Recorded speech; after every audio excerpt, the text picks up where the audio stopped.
উনি কি সরাসরি কোনো হুমকি আপনাকে এখন পর্যন্ত দিয়েছেন, আপনি কিংবা পেয়েছেন আপনি?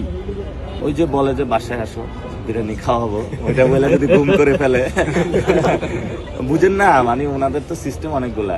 ওই যে আমাদের যখন আন্দোলন করতেছিলাম, তো বিভিন্ন জায়গায় বলছিল গণভবনে একটু আসো, তোমাদেরকে নাস্তা টাস্তা করাবো। ওই সময় আমাদেরকে হ্যাঁ ডিবি হারুন দেখেন না, ভাত খাওয়াইছে এটা মানুষের সামনে দিছে। পরে উনি আমার বিরিয়ানি খাওয়াইতে নিয়ে বিরিয়ানি খাওয়াবে, এটা ছবি দিবে আর ভিতরে যে আমার কেলাবে।